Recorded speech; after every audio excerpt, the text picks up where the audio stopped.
everybody. I'm Peter, the bass player for intergalactic pop star Dasha Sigweed. He named his dog Woof Huff Tarkin. It's Mike. It's true. Together we are Rebels, the podcast where we explore the Star Wars expanded universe through a deep dive on the animated series Star Wars Rebels. Our guest is an award-winning podcaster, host of Steele Wars from LA by way of Melbourne, Australia. It's Steele Saunders. How you doing? Hey, you guys. I'm excited to talk. You picked a good episode of Rebels for me to, or an episode that suits my my needs out of an animated Star Wars cartoon. So I was very pleasantly surprised to get this one. I'd forgotten, like I had no idea what happened. I was like, what happens in that one? And yeah, good stuff happens. This is a good ep. Nice. Yeah, it's funny watching these back after so many years and be like, oh, totally forgot about that. But before we get started, please subscribe in iTunes or your favorite podcast app and leave us a review on iTunes. It helps a ton. So we've heard. You can also find us on Instagram or Facebook at Rebels Pod, or email us at rebelspod@gmail.com. Mike, you ready? I'm ready. Steele, are you ready to get into this ep?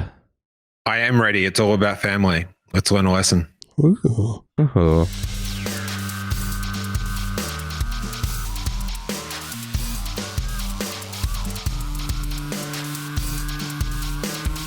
Season 1, Episode 12, Call to Action. As public awareness increases around rebel activity, they target an important Imperial network. So, the first scene, this is really interesting to me. Tarkin, well, we don't know it's Tarkin yet, but Tarkin arrives, and this scene mirrors the first scene in the series, as if you remember, like the Star Destroyer going over the city, but it also mirrors Return of the Jedi, with the Imperial March and the shuttle and all the lined up troops. And Chris Voy and Joel Aaron, who work on the show, said that was their inspiration. Yeah, and I'm super curious to see what you guys think about this, but anytime like a director or a creator or a writer does something that mirrors another piece of art or work, I feel like I often am like, oh, there's going to be some thematic connection, or there's going to be a tie-in or correlation. Like they're doing this, they're doing this like for a reason. But I actually for this episode couldn't figure out the reason why they were doing such a like reflective recreation. Yeah, I think you're looking too deep into it. Okay, yeah, it's a kid show. Okay. No, not even. And like sometimes it does, they are trying to say something, but I just think it's like, hey, let's bootleg that sweet scene from Return of the Jedi, Sure. Put on the same music and show that these Imperial arrivals of a dignitary, they happen more than once. It's a sweet callback, and it's quite often, I don't know, like that sort of ode to the movies rather than the forced connection to the movies. Do you know what I mean? This is just paying an homage. Yeah, exactly. Yeah, I think I just really like that scene. I don't know if I find that scene in Return of the Jedi very striking. Yeah. And so I think it might just end at that, like, oh, that looks cool. Let's put it in our show. Yeah, and there's also just that thing of here's an animated alternate view of the same scene. Like there's sort of like, ooh, that's cool, because you're seeing it in animation. So the opening of this, sometimes the connections and the ring theory or whatever gets a little bit on the nose, but this is delightful. Yeah, for some reason too, I don't know if you two agree, but there's like blue tones because it's kind of like dusk in this, and it really reminded me of the Disney logo. When you're seeing over the city, it kind of looks like the castle shooting fireworks. Absolutely. That's the first thing I thought of when I saw this. When I saw that, I was like, oh, it looks like, whose castle is that? I don't know, Sleeping Beauty's castle? Yeah, I think so. Or like, I don't know. I think it's Sleeping Beauty's castle, but I thought that was so reminiscent of that. So I don't know. I'm glad you pointed that out, because I was like, is that a reference? I'm not crazy. Is that referential to Disney's logo? yeah. It's also even to further the Return of the Jedi-ness, that Imperial center there it's like a parked Death Star, just half finished, just chilling. So you can, if you, and it's huge. It's huge. Yeah, if you like with your head with your mind Photoshop out the rest of the city, you know what I mean? It's a shuttle Tidarium going towards a Death Star. 100%. And it's massive because you see a Star Destroyer next to it, and the Star Destroyer is pretty small next to it. So yeah, it totally is like a half Death Star. Yeah, I wonder if they just all have one manufacturer for all their accoutrements. There is actually something I saw. I didn't put it in the notes, but like the gunner seat, like Zeb is later in the episodes using like these anti-aircraft turret kind of things, and those seats are the same seats that they use in the TIE fighters. Yep. And maybe also, they all just shop at IKEA. And also those turrets, we're getting ahead of ourselves. They look exactly like the turrets from Star Wars Battlefront, the video game. Those like box turrets. I bet that they got it from Star Wars. I bet it's referential. So I really like this scene. Wilhuff Tarkin departs from the shuttle, and he has surprised Minister Maketh Tua with his visit. Grand Moff Tarkin, I am honored by your visit to Lothal. My visit is hardly an honor, Minister. I admit I was surprised to learn you were coming. And I too have been surprised by what's been happening on your little backwater world. Because the rebels are proving to be quite effective. Mm-hmm. I also like that he drags everybody. So here's a couple of things he says. So Minister Tua says, "Oh, it's an honor, boys. My visit is hardly an honor. This backwater world, blah, blah. Callus stood idly by." Like, he's just dragging everyone. The Inquisitor's like, "Oh, there's a Jedi," and he's like, "If only we had someone who could deal with Jedi." It's like, it reminded me of that scene. Do you remember that movie, Half Baked, the Dave Chappelle movie? There's that scene where the dude quits the fast food place and he's like, F you, F you, F you. You're cool. F you. That's what I feel like Tarkin did. He just got off the shuttle. Like, F you, F you. That's one of my favorite scenes in all of film history. I'm so glad you just brought that up. Mm-hmm. One other thing I want to point out is I noticed that, I'm sure it's like some animation thing, like having to do with memory or computers. I don't know how that works. But did you notice that all of the troopers that aren't main characters are standing all the way still? Like, not just like still and kind of breathing or shifting their weight a little bit like military, like they're frozen in time, and it's kind of creepy. It's like they're talking amongst a bunch of mannequins. Yeah, but isn't that a throwback to Return of the Jedi when they were all matte painted? Oh. Were the troopers matte painted too? Yeah, because apparently there was one, I've never seen it. Apparently there's one that had a smiley face painted on. But yeah, if you look at the matte paintings of Return of the Jedi, there's a few real troopers, but the majority of them are just painted. Oh, I knew the background was matte painting, but I didn't know the troopers. That's really interesting. It's pretty holiday special. I like that. Yeah. The matte painters and stuff, that they ruined real things though. I went to the Grand Canyon and it just looked fake the whole time. I had to keep taking off my sunglasses and like squinting and just trying to see like the realness. Isn't that funny how so much of so much imagery has ruined reality? And I can totally like resonate with that. I remember standing atop like this cliff overlooking the Bixby Canyon Bridge, and me and my buddy were standing up there like soaking in like this iconic bridge in California, and a guy walks up to us and he goes, is that the background from the Windows 7? I'm like, is that what we've reduced this to? Like backgrounds for computers? Pretty wild. So sad. It's super sad. So as part of his dragging, Wilhuff doubts very much that there are any Jedi. he says all the Jedi are dead and doesn't think that Kanan is a Jedi, so he wants to capture Kanan to prove it.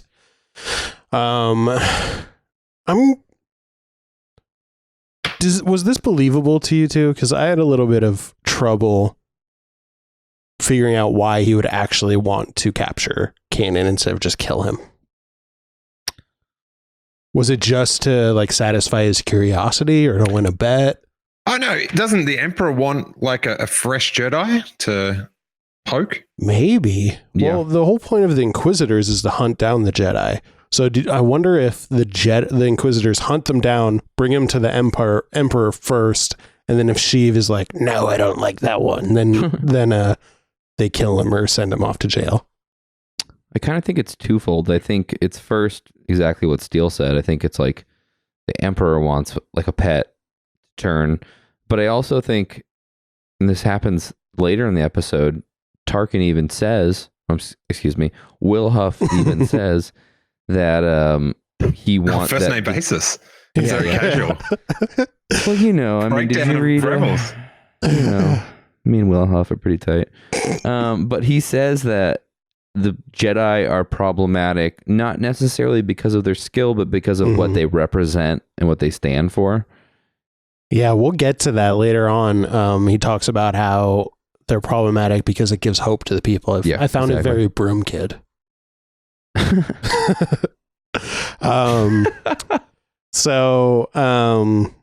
This was also interesting. So why Lothal as a backdrop? Why is Lothal so important? I think as we go on in the series, we see more and more of the Lothal's importance. And I think this is the first time it was explicitly stated by Will Huff. He said that Tua was tasked to protect Lothal's industrial interests, interests that are vital to the expansion into the Outer Rim. So I guess they're using Lothal as like kind of a base to jump out and conquer all the other parts of the Wild West, if you will. I mean, not to get too political, but it's their oil interest, right? Michael Moore over here. Oh, you know. So this whole Lothal, what its secret meaning or what it, its importance. Like I guess we're 6 episodes away from it ending. You're sort of stating where you're, so just so people know what we're talking, when we're talking about this, because you'll hear it at a different time. But I just can't see anything that they're going to say that Lothal is for is going to really excite me that much. And there's a different type of fan that just, like they say, we were mining the metal from the Death Star, and everyone goes, ooh, oh. But I don't know, the connection thing, like that sort of like blank connection, it doesn't help the story for me. No, often it actually takes away, because I'm sort of just like, really? Yeah. What a coincidental little galaxy we're living in. But it's, I tell you what I do like though is when Will Huff, I'm going to get casual as well. Good. Or I should say, good. When he talks about how he knew the Jedi and how they're dead, and like, I love that sort of kind of world building where it's like, what do people know that, like, what do the people experiencing these events know about the Jedi compared to what we know? And sometimes with the expanded universe, particularly in the comics and the animation, I enjoy it the most when it's, you just get that sort of other view of the galaxy sort of thing. Like, like just what does someone in the Empire know about the Jedi? What do they think happened? Like when she said that the governor says, I heard stories, like that sort of stuff I find really intriguing, rather than like, we're getting the ore for the the TIE interceptor from this one. It's kind of like a generic thing. It's same with like in The Last Jedi, and like I tweeted this thing that it caused a little bit of a ripple, where it was like Luke Skywalker, Rey walks up the stairs. Luke Skywalker goes, oh my God, it's the granddaughter of Ben Kenobi. Like, is the movie better now? Like, do you like the movie more? Like, does that, just getting that, like that line, does that make the movie better? And for some people it does, because they're connection collectors. Huh, that's interesting. Yeah, I never thought about it in those terms. To get back to what you were saying about Lothal, though, I completely agree. How dare you bring me back on topic? This is all on topic. It's a symbiote circle. Okay, no, oh, wow, it's a reference from that movie we watched. I like references. So just to be safe, I want to avoid spoilers a little bit, but in the new series, they got like pretty trippy mystical with Lothal. I've seen some. Did you see that? I don't like it. I was going to say, I'm really excited to see, because that gives me hope that it's not just, oh, this is where Kanan was born and that's the big reveal, or, oh, this is the ore for the Death Star. Like, I think it could take it to some really weird, trippy places. Yeah, I guess it's like, I know I've already said this, but like a story that's worth telling is like a story that kind of like is above coincidence. It's like, yeah, it's like not just, it's like a good story has coincidence in it, right? But like things are getting like too coincidental with Rebels at times, where I'm like, why does Lothal have to have a Jedi temple on it or all these connections? It's just like, it's at times it's starting, and I love this show, but at times it's starting to feel like a Jane Austen novel. Like, oh, everyone is related, and it's gonna, and I don't know if that references. That's actually a weird reference to make for this. I totally agree, and I sometimes find the Star Wars Rebels has two crutches. One is connections and cameos that sort of try to make up for, like, or people sort of put ahead of the actual quality of the story. And the second one is Space Whales. No, Ralph McQuarrie drew this. Oh my God. Thank you so much.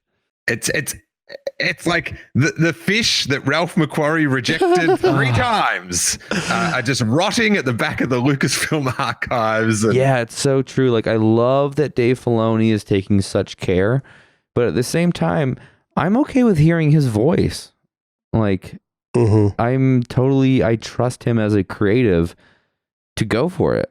And at times I wish he would just do that a little more. Yeah, and where's the new Macquarie? Do you know what I mean? Where like I see all this like fan output of concept drawings and all that sort of stuff, on Twitter and on Instagram, so much talent, and we're going through the scraps, and it's fine, but it doesn't make the cartoon any better. It's just it's just a tiny bit of sugar. Do you know what I mean? Yeah. It's not. Yeah. And sometimes I think they harp on about, oh, this is Macquarie. And it's sort of like, yeah, I just, like when I watched the original Star Wars films, I wasn't going, oh, that's Macquarie. I was just taking it in. And some of the references are fun. Like I can remember they had the troop transport, the old Kenner thing. Yeah. That was sort of like an expanded universe Star Wars toy, and they brought that in. And that's like, it's cool, but it's just, they're cool little Easter eggs. It doesn't make up for the whole story sort of thing. Yeah, I agree. And I think it's fun to point them out. And I think it's a balance. Like, I've brought up this a million times, but I love, like, aesthetically, I'm not super into how the lightsabers look in this series, but I love that they took the model from the original one and like replicated the technology digitally, because it's something they care about. Like, I like those touches, but when it's just kind of like, oh, here's like a bunny that Ralph McQuarrie drew, let's throw that in there. Like, it becomes like a drinking game. We point out almost all of those references, and it becomes like, all right, take a shot. This is based on a Ralph McQuarrie sketch. Or it gets even so pedantic to like, oh, the wing has a little symbol on it that was once on a sketch for the Millennium Falcon. It's like, okay, cool, shot. Yeah, and that's what I mean. They're cool, but like I just feel like they place too much importance. Like, you know, like when you watch the Rebels Recon and all that sort of stuff, it seems to be like the lead story is spiders were in a picture that George Lucas didn't like. And I know you do this with and I think I'm being so critical because I love this. I wouldn't be this critical with something I didn't love. I just wouldn't give any thought to it. But it also makes me think, what would I be saying or thinking if this was on the total other side of the spectrum where they were really, really going for completely original, 100% new, really going out there and taking risks, and some of it wasn't working. I don't know. I'm just, this conversation could be on the other side as well, but yeah. So I'm going to take a left turn because I have some big news. You don't know this yet, Steele, because we haven't officially launched yet, but there's been a thread of mystery going through our podcast when we try to nail down those stupid masked helmets with like the Triforce symbol from Zelda on the front of it, the white ones. We can't figure out what those helmets are for and what those troopers are for, but I figured it out. Holy crap. I got a little help on Twitter. So those helmets that we have been constantly wondering about are Imperial combat drivers who are trained to handle anything in the Imperial ground arsenal, including speeder bikes, troop transports, and all types of walkers. So they have a special helmet for people who drive things. So that's their Class C license, or their Class A license. Like, I can drive anything. Here's my helmet. Yep. Is that what you're telling me? Yep. Okay. Cool. So mystery solved. That wasn't as exciting as I was. Anticlimactic. Yep. But speaking of speeder bikes, there is a chase where the rebels are being chased throughout town by some of the said troopers. Evidently, they have stolen a crate of supplies, we find out later, and they're pursued by several speeder bikes, and they're led by Commandant Oresco and our friend Taskmaster Grint, which I was really hoping to see Grint on a speeder bike, because I don't know, I'm just fattest, and I think it would be funny to see a fat man on a little speeder bike. That's mean, given what happens to him at the end of this episode. Spoilers. And I also like how the Imperials are just blindly firing around town. Like, they just go around a corner and you see like a Ugnaught carrying a fruit the size of his head and just has to duck blaster fire. Like, they don't care. I want to talk about Ezra's plan that works, but is a weird plan. After the chase ends, like in the chase's climax, Ezra's idea, we know that, and we're told it's his idea, is to have these two speeders like drift out with no one on them, right? Mm-hmm. Yep. And then for the stormtroopers to walk down like an alley and then be shot by Ezra, who's standing up on a roof. That's the plan. Steele, do you have any thoughts about this plan, Ezra's plan? I don't think it's too well served to go too deep into the military strategy of Star Wars Rebels. I remember 15-year-olds. There was like, I don't know. Sometimes it's this weird thing what we're doing because we're watching this cartoon for 12-year-olds or whatever, but it's marketed to adults. Do you know what I mean? Like it's quite confusing. People say, "Oh, it's just a kids." It's, like if you critique it too harshly, people are like, "Oh, it's just a kids show," and it's like, "Well, why are you marketing to me?" Like, if you're having a voice actor cameo from Saw Gerrera, like that's like, and it's the actual actor. You're marketing. You like 10-year-olds don't care. Like that is adult marketing. And even at Celebration, they have like the big room and the press conference and all that sort of stuff. But there was this one scene where this is why I sort of just like, oh, you can't, I don't know, you do your head in trying to think about this stuff. So I think it was on Mandalore and people on jetpacks. This is the start of season 4 and they're shooting and there's like some, like the good guys are on the ground with no cover, and they're huddling, and Ezra's behind them defending the blaster bolts with his lightsaber. Huh. And it's like, why are you standing behind them?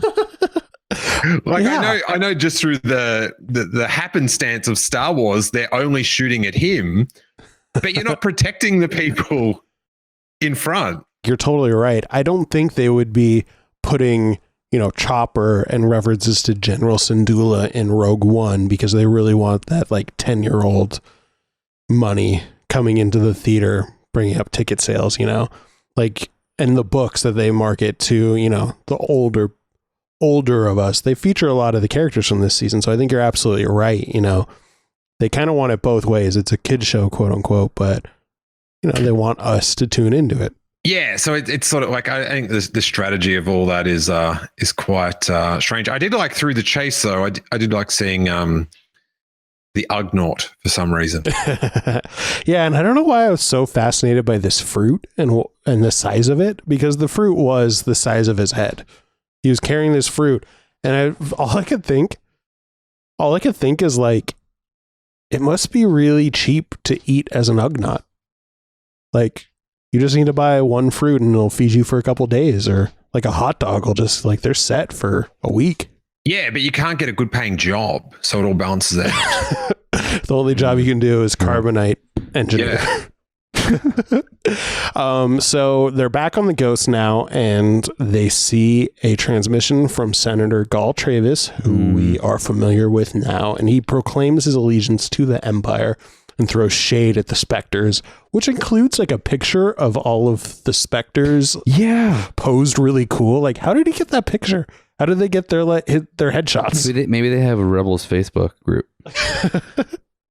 Oh my God, that has just come up on my screen. That is, it's right? it's amazingly cropped as well. Like, whoever photoshopped out the background did a really good job. I wonder if they just have Imperial Photoshoppers or graphic designers. Like, you can be a stormtrooper, or you can also be like a barista at their coffee bar, or you can be. Yeah, I'd rather design the logo for the helmet than wear one. Yeah. So this is a good thing if you are, because you told us you're playing the episode on silent while we're talking about it. See if, while Kanan is telling Sabine the plan, look over the back of Sabine's shoulder. I'll put this in the show notes when we post this episode.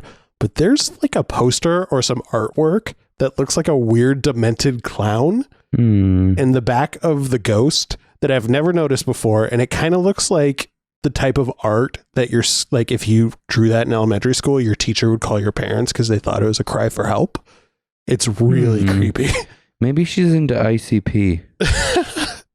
Well, actually, so, I mean, it's still really creepy, but I do think I know what it is. Okay.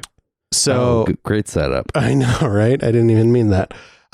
So for some reason, this is the first time 12 episodes in that I've noticed how much art is around the Ghost. Like, you'll see that Sabine painted around the doorways and like, but this is clearly all this a poster. Stuff. Yeah. So one of the things that they have, if you translate, you can see it's kind of fuzzy. There's Arabesh there. I don't know what that one specifically says because it's too fuzzy to translate, but I did do some research, and there are multiple music posters hung up around the Ghost, including for a band called Space World, a DJ called DJ Rang Thang, Dasha Sigweed, and Stargazer. There are posters for all those bands around the Ghost, and then also there's rumors of a Max Rebo poster.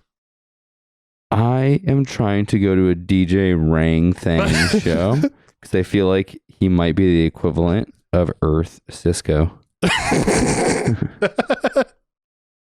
like that. Earth Cisco. Not just Cisco. But since I say, dump like a truck. Yeah, you never heard the thong song? What? Hey mate, I know all about the thong song. Don't worry about that. Don't invite me on your show to think you school me about the thong song. That is us. That is us at the Mon Calamari the opera in episode 3. Have you ever heard the Cisco thong song? Have you ever heard the tale of Cisco the thong? They have beautiful beaches in Australia, so he's well familiar with the thong song. No, but that's what I was going to say. Thongs in Australia are actually flip-flops. That's way less sexy. We just call them bikini. So it is one of those weird things when, not that I wear thongs, they disgust me, flip-flops. I'm wearing one right now. A man's foot should be covered at all times. But yeah, when people say, oh, I'm going to put my thongs on, and so people get the wrong impression in America because they think they're going to, get a bit casual. It makes me giggle because I am immature. So during this transmission, Gall Travis is speaking to Alton Castle, who evidently is the Ryan Seacrest of the Empire. Yeah. He's the host of the HoloNet, and he was featured predominantly in some viral marketing before this season came out. He's basically the Caesar Flickerman. Good pull. Hunger Games. I had to look that name up right now. Ha ha! That's my impression of him. Good job. And then at the end of the transmission, because Zeb's like, cut it off, I don't want to see it anymore, Castle and Travis are like holding hands very romantically, and I thought it was sweet. I don't want to go make too big a call, but I think as far as covering a hologram holding hands, this is the podcast that goes deep where other people fear too. Yeah, that's on my business card. Wait, they're really holding hands? I kind of don't believe that. Oh, I've made you talk about it more. This is horrible. My gosh, I know. Sorry. All right, why don't you look that up and I'll keep going with that episode. I'm looking that up because I think you're full of baloney. So Kanan thinks that they should do it for real. So his plan is to take over this giant comms tower that's on Lothal and broadcast a message of hope and inspiration. And people think he's crazy. Podcasting will never take off. What are you talking about? Oh my gosh, it's the first Star Wars podcast. No, not Kanan, Ezra's mum and dad. They were podcasters. You're right. Oh yeah. Okay. They're big time potties. Coining that. I like that. So can you uncoin that phrase? Yeah, I feel pretty lame about it. right after I said it, I immediately was like, "Oh, that's not cool."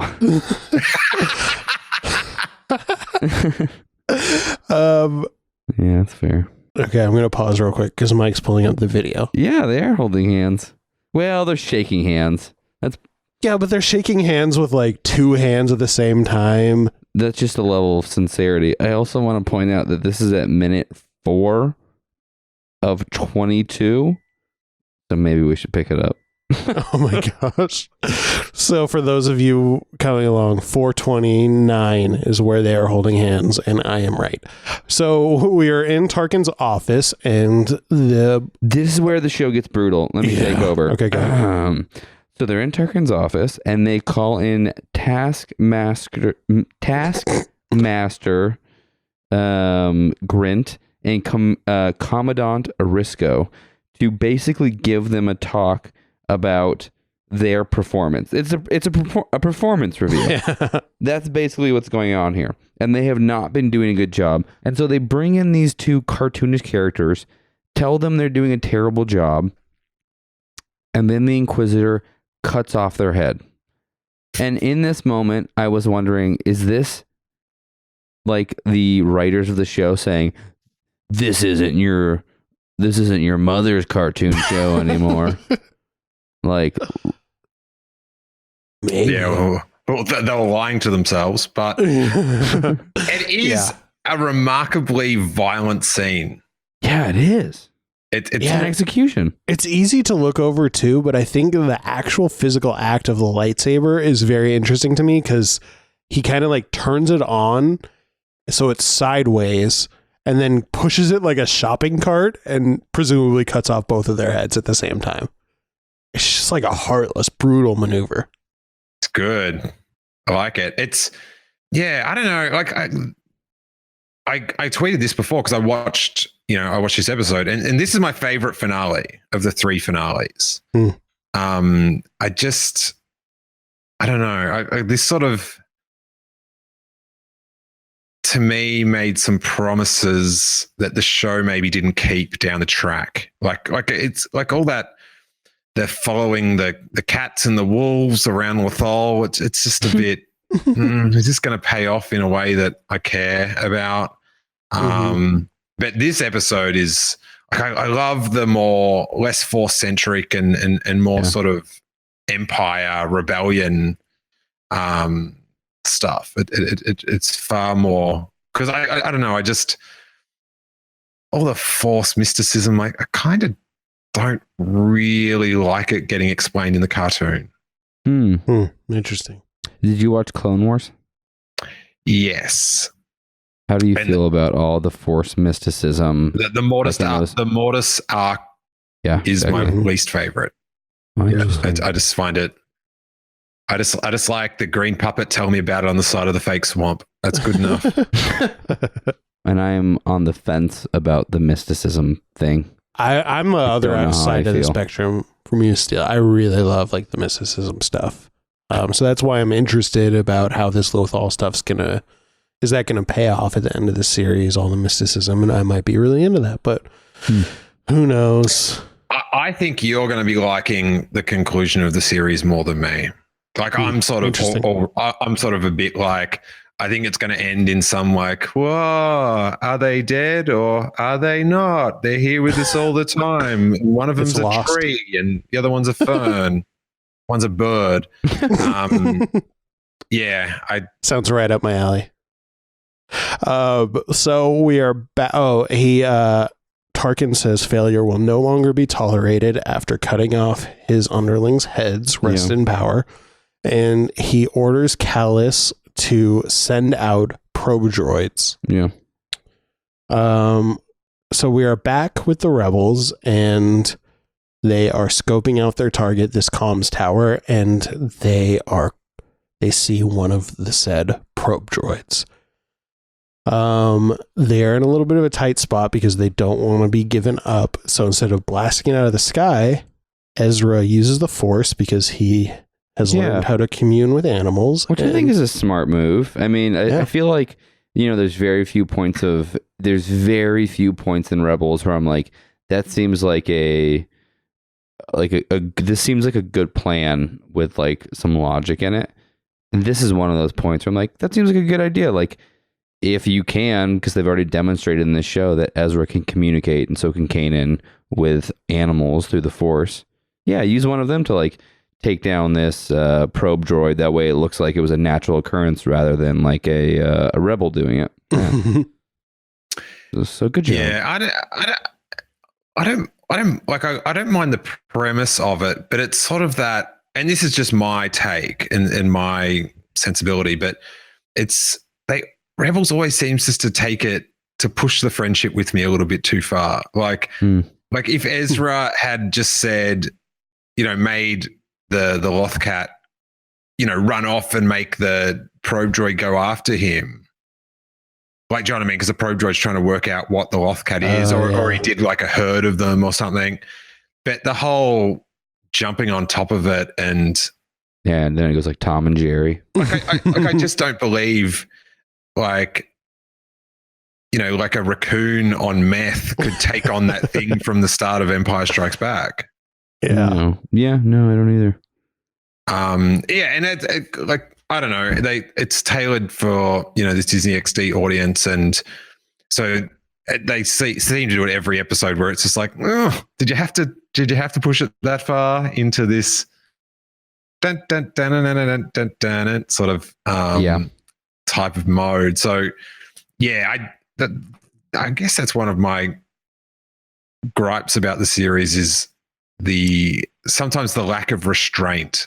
Yeah. But they slip into Looney Tunes quite a bit. Yeah. And I always wonder, like, they had this, which obviously I think at its for the most part, skews lower than the Clone Wars as far as... 100%.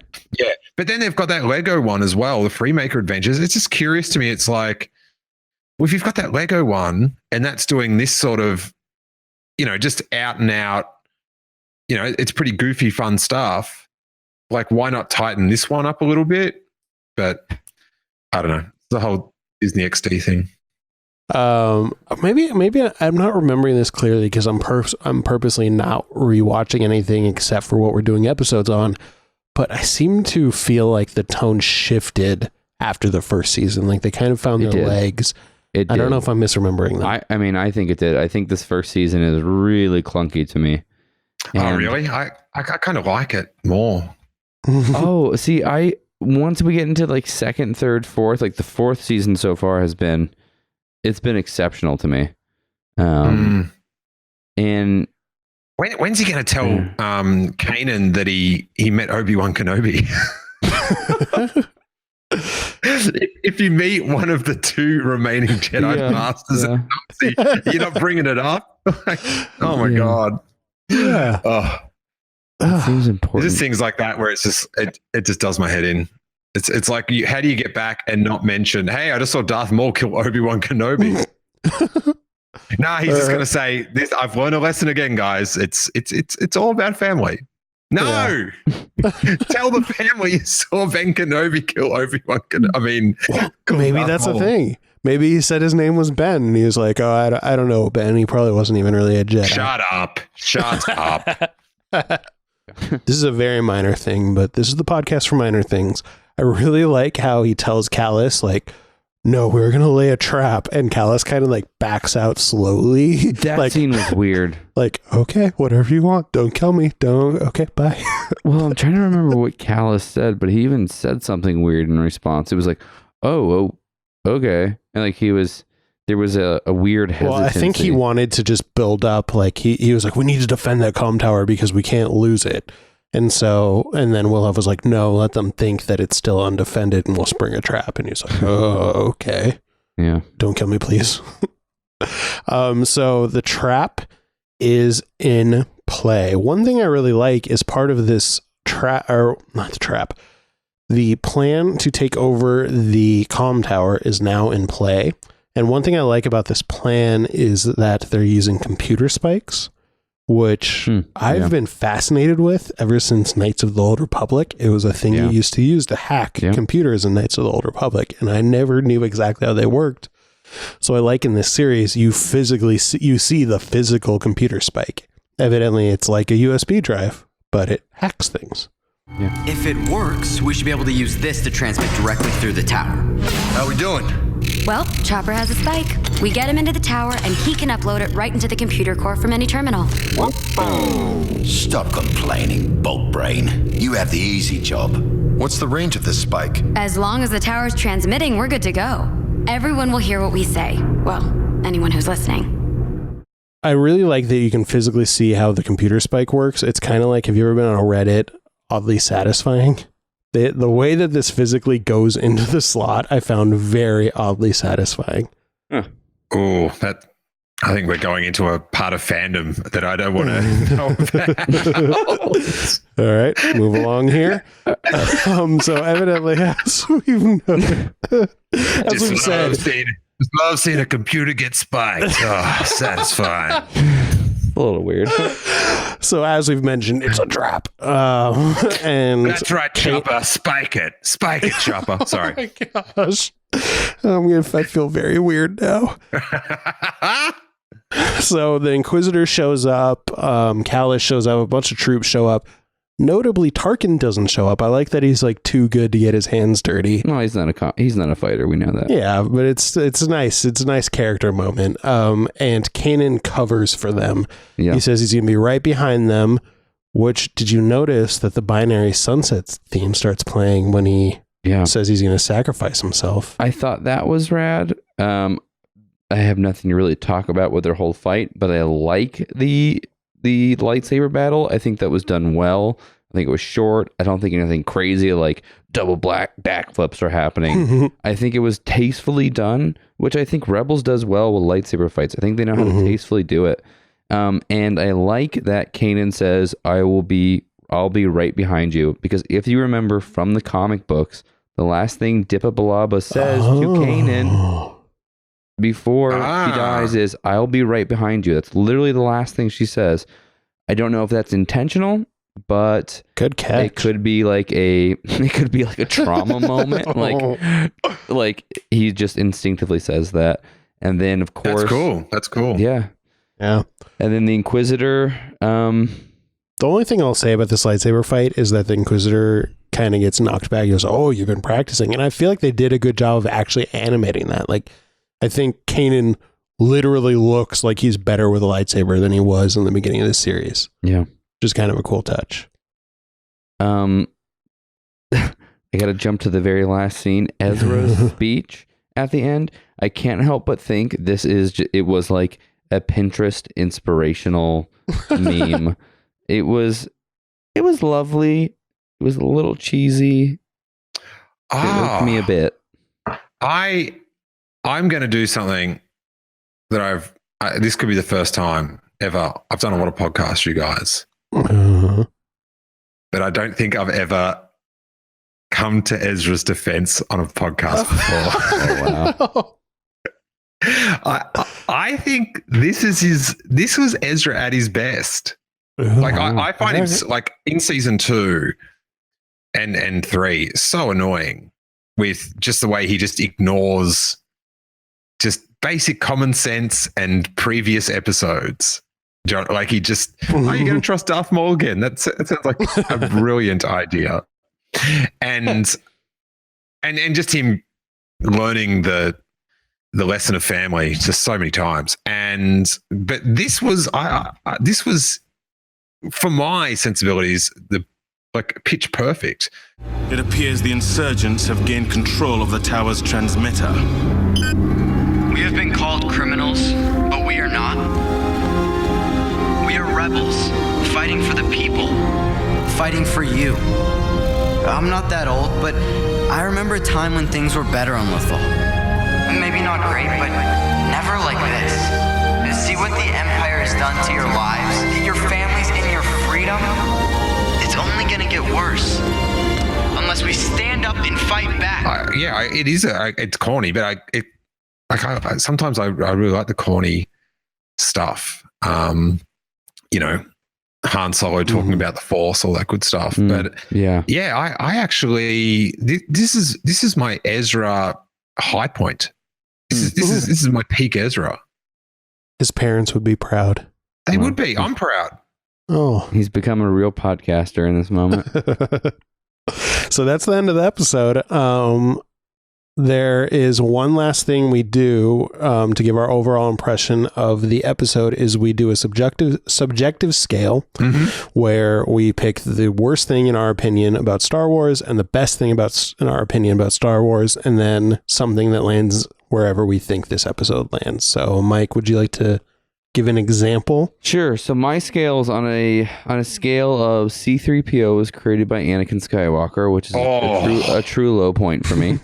To the best thing being Luke staring out into the twin sunset on Tatooine while John Williams' Binary Sunset theme plays, and A New Hope, which is the absolute best thing.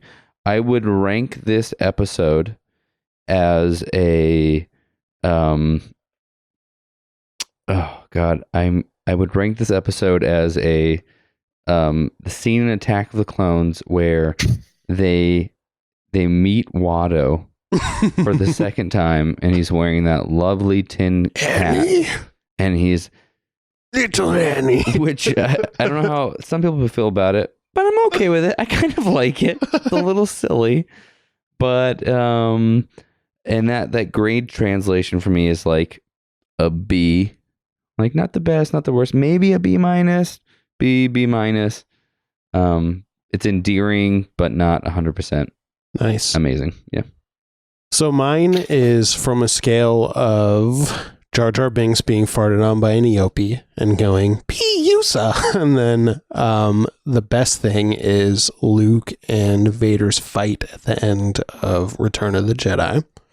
I give this episode Sheev looking at Mace Windu and going, it's treason then. And then doing that crazy spin and that sound effect, which I say is a B plus because I really like that, and it's closer to an A if you didn't know how letters worked.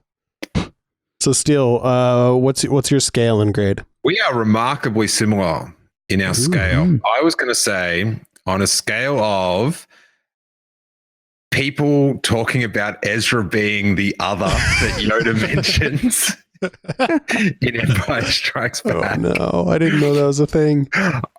To Luke doing a flip and catching the lightsaber and killing everyone on the skiff.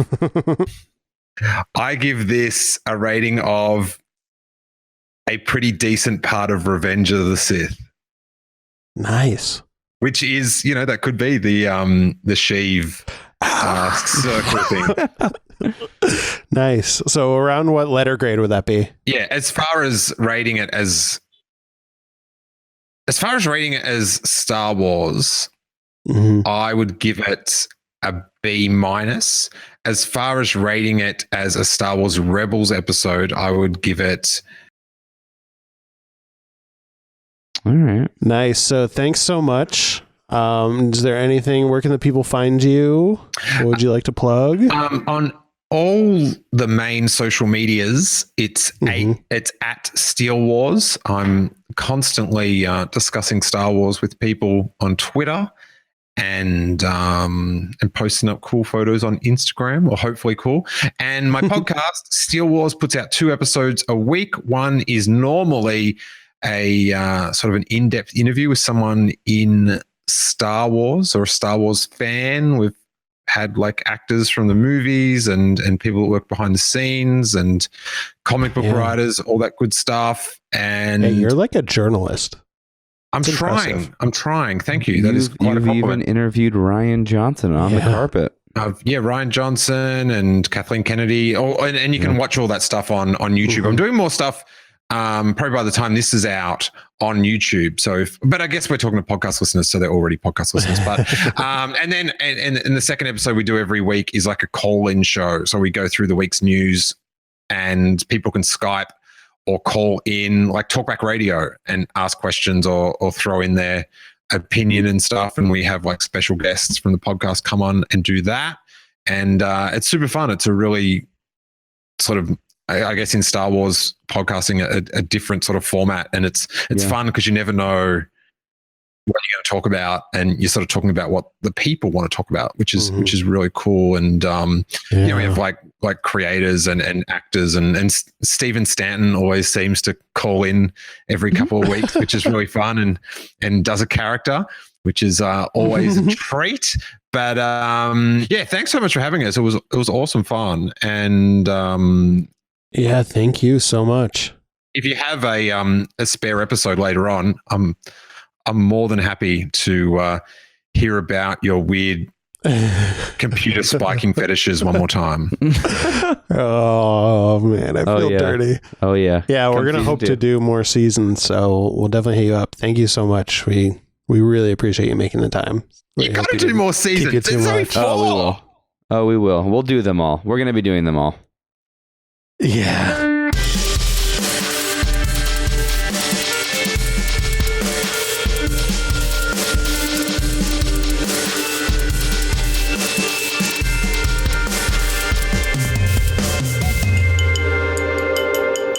You hear that? What is that? I'm trying to make it sound like a bell, but it's a coffee cup. Yeah, it sounds like a coffee cup. But pretend it's a bell because it's the school bell and class is in session. You like that? This is the third and final, for now, deep dive into the origins of the Force and the Force in general. Okay. So if we're going to talk about the origins of the Force, there's only one place we can really talk about that place. It's called Mortis. So if you're not familiar with Mortis, it was first introduced in the Clone Wars, where Anakin, Obi-Wan, and Ahsoka were tricked into visiting a place named Mortis that was inhabited by 3 incredibly powerful beings. Yeah. They were identified by the father, daughter, and the son. Do you like my spooky voice? Didn't sound any different. This place, Mortis, it took many forms and was incredibly hard to find, some thinking it existed outside the known universe and even outside of time and space itself. While on Mortis, Qui-Gon Jinn appeared to Obi-Wan. This is the only time, as we mentioned before, he never mastered being able to take a corporeal form, except for on Mortis. He was able to become a Force ghost on Mortis. And he appeared to Obi-Wan and he said, quote, Mortis was a conduit through which the entire force of the universe flows. So in a previous deep dive, we talked about Yoda's quest to learn how to become a Force ghost, and his quest led him to a mysterious planet inhabited by a bunch of Force priestesses. Some think that planet is the wellspring of life, which is powerful in the Force, so powerful that it may actually be where the Force originates. So I like to think about it from what Qui-Gon said, that the Force originates in the wellspring of life and then it flows through Mortis. He says it's a conduit, so it's kind of like the island on Lost. Ooh, good pull. That is exactly what it's like. And so we don't really know what the exact function of these conduits are, these locations that act as like Force sewers, for lack of a better word. But they have popped up from time to time in many different forms. So we have seen I'm not going to spoil it, but it seems like we saw Mortis in season 4 and it appeared much different than we saw it in a different way and had a much different function. But it might not have been Mortis either, because there are other locations that have eerie similarities to Mortis. So maybe it's not quite unique. What I do want to talk about on Mortis is Anakin's trials while on that quote unquote planet. So when he arrives, Obi-Wan says he feels an intersection of the light and dark that he has never felt before. That is because the person we know as the daughter represented in a very real way the living embodiment of the light side of the Force, and the son represented the living embodiment of the dark side of the Force.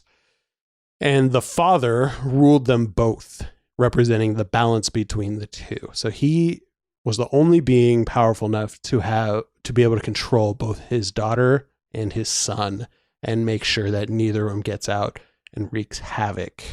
But it turns out the father is dying. So he brought Anakin there because he heard on the grapevine that Anakin might be the chosen one.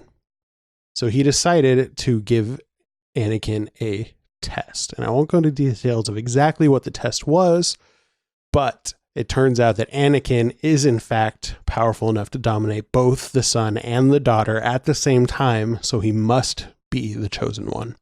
As such, he asks Anakin to fulfill his destiny and become the new father and stay on Mortis to keep balance within the Force. As you can probably guess, he wasn't there. Yeah. So he turned his back on his destiny as the chosen one.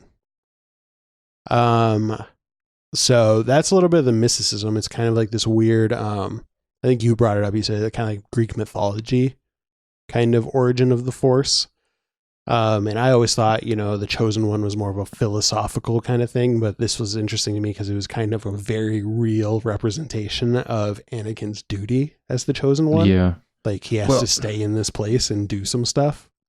I know. It's almost like it's this episode in the Clone Wars presents like a problem to like the prophecy, because it's like, were the Jedi misinterpreting the prophecy? Was he the chosen one to stay on Mortis? Yeah, that's how he was bringing balance. Because something you didn't mention, I'll quickly say, is that the father, the son, and the daughter all die at the end of this episode in Clone Wars, and so they stop existing.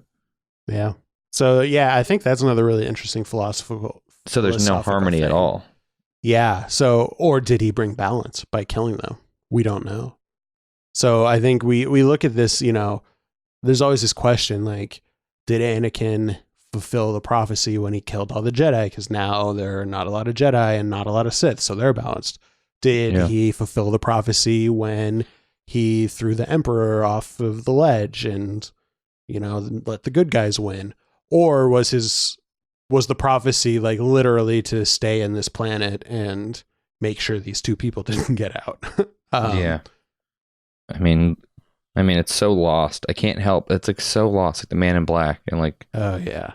I mean, controlling these two, like keeping them where they are, which is interesting.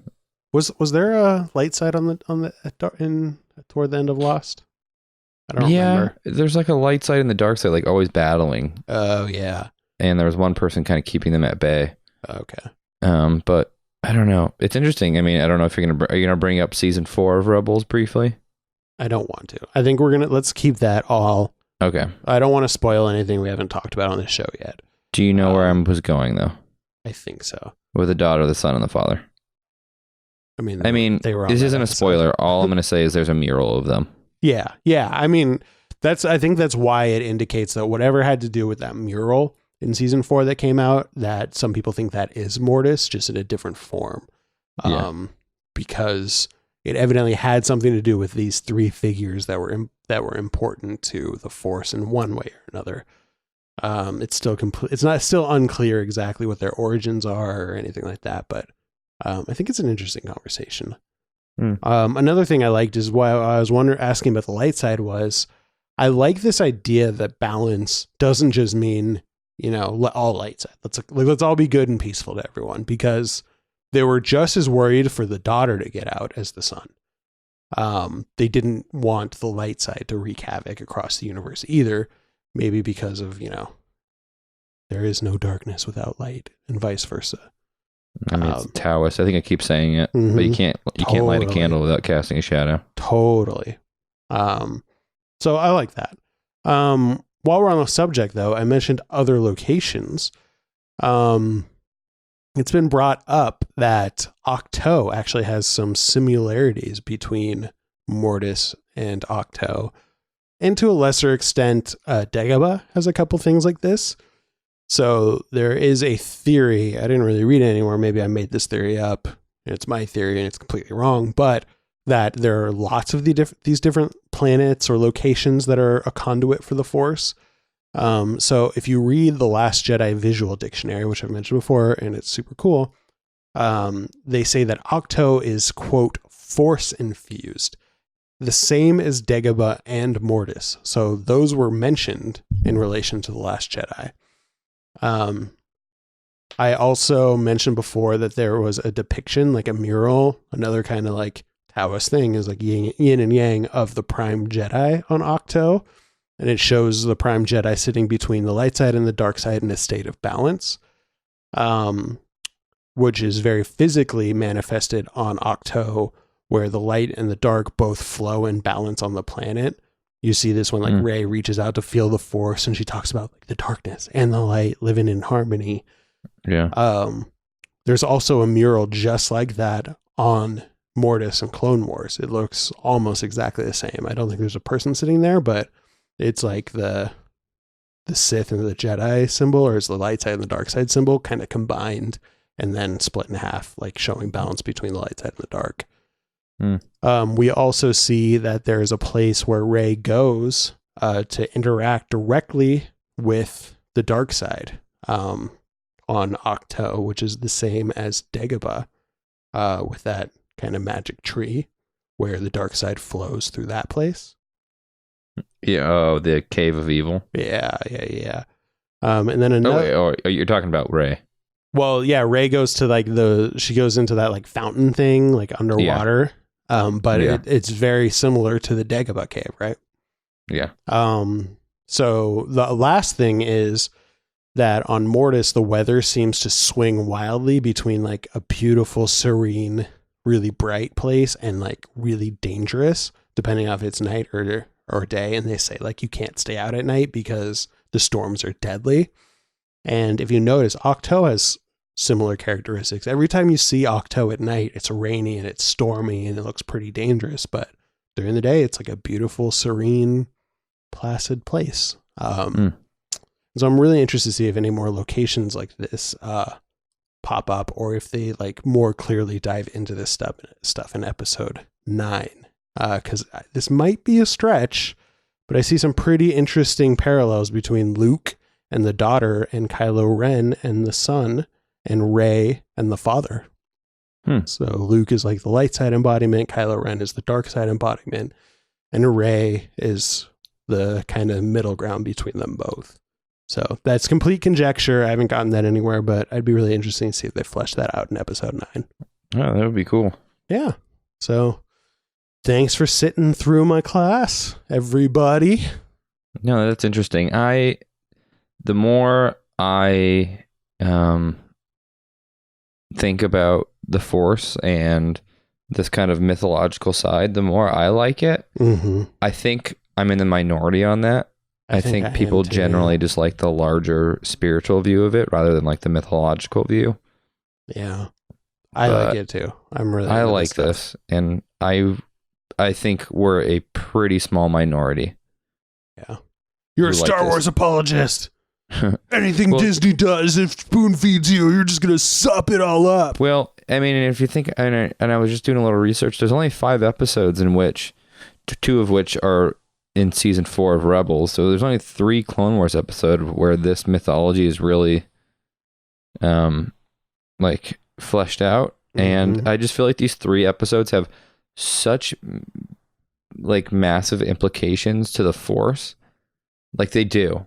Yeah, and totally. People don't recognize it. Like it's like people ignore it, but it's canon.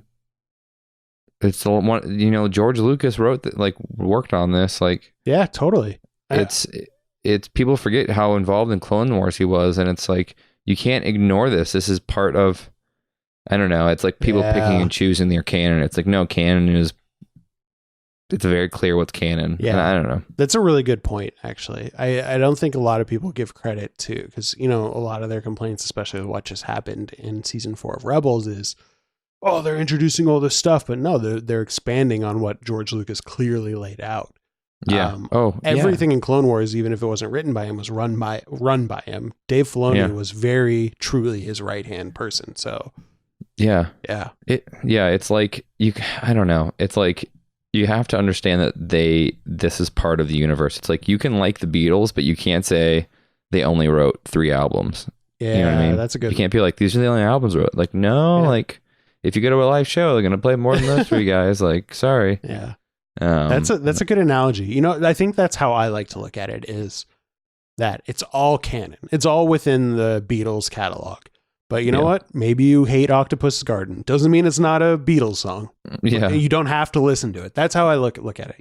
Yeah. You don't have to read the books. You don't have to watch the series. You don't have to dive deep into the mythology if you don't like it. It could just all be like pod racers and laser swords if you want, which is totally cool. Yeah, you could go the other way. It's like if you're going to choose to have, it'd be, it's like I could just choose to make this, just pod races. Like it's all Star Wars could be to me if I wanted that. Gosh, I hope there's someone who does that. Like I just die for those pod racing parts. Cool. So thank you for tuning in to this episode of Rebels. Yeah. You know where to find us. Hit us up on Facebook, Twitter, Instagram at Rebels Pod, or you can email the show at rebelspod@gmail.com if you want us to do a birthday party, or come be on your podcast, or speak at a conference, whatever. We can sing a song. Mike has a lovely singing voice. It's a baritone, so I'm gonna need a soprano. Please leave us a review on iTunes, or just like tell your friends, write a letter, whatever you want. And while you're at it, check out our friend Steele Saunders. He did such a good job on this episode. You can check out his show Steele Wars. He has a live call-in show and just a regular show. He does live shows in LA. It's super fun. He just had on Ben Mendelsohn, which is pretty cool. So yeah, please check out his stuff. He's a dear. Yeah, and until next time, be brave out there. And don't look back. Don't look back. Bye-bye. Bye.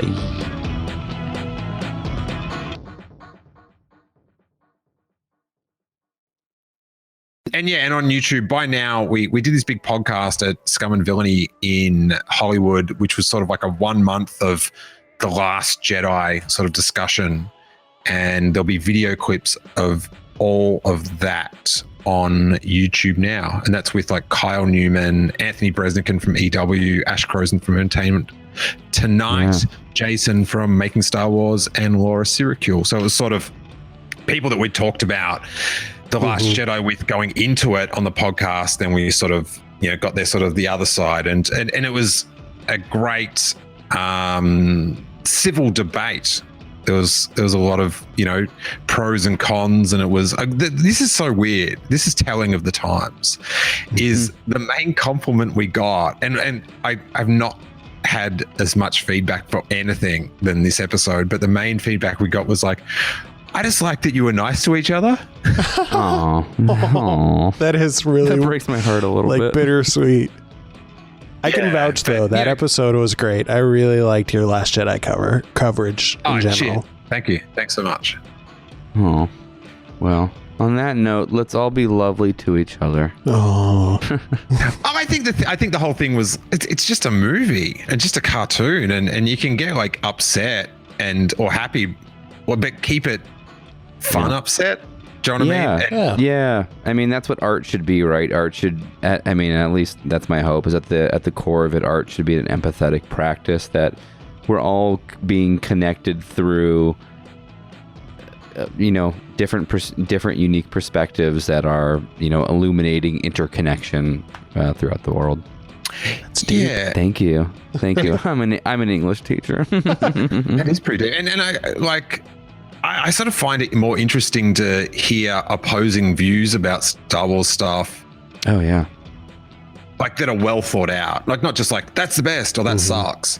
But I enjoy sort of hearing an opposing view with a compelling like motivation behind it than just everyone agrees sort of thing. And that was sort of what that show was all about. Yeah. And I think that's what it is. I think it's an air of positivity. I've listened to so many Star Wars podcasts, and there's nothing that will turn me off faster to a podcast than people complaining or being negative, because that's not what Star Wars is to me. It's an escapism for so much. For me, it's an art form. It's escape. And hear people bashing or being negative or even being crass in a certain kind of way, I'm like, you know what? That's not what this is to me. Yeah, I don't mind being negative and critical and stuff, but it's, and I think that's part of it, but it's the spirit in which you're doing it. Thoughtfully, you can be thoughtfully negative. I think if you're just being negative for negative sake. I mean, I crap on things in Rebels and Star Wars, but I like to think of it like I'm, giving my friend shit, right? Yeah, I give you crap about stuff all the time, but it's, and it out of pisses love. me off. And even like with the Marvel comics, like they frustrate me a fair bit. Oh yeah. And I've just done 2 episodes with Marvel comic creators, and I was sort of happy that I could tell them my complaints in the same tone that I say on the podcast. Yeah. And it's not like, whoa, you need to leave now, buddy.